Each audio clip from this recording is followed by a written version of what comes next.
Everybody, this is Suzy and Rafa from Cheeky Seats. Today we're going to show you how to install one of our seat covers on a Vespa LX.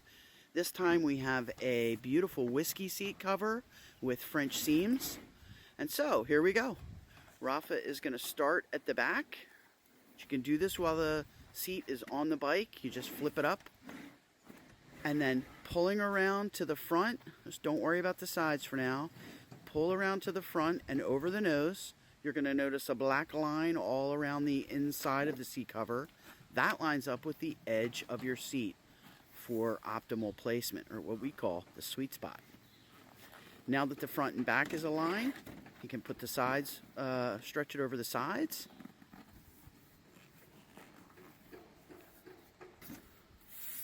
There's a shock cord underneath. Tighten that up. Adjust it on the inside. And then, all important, smoothing and massaging around the outside. And there you have a stunning look for your Vespa LX, for all years of the LX.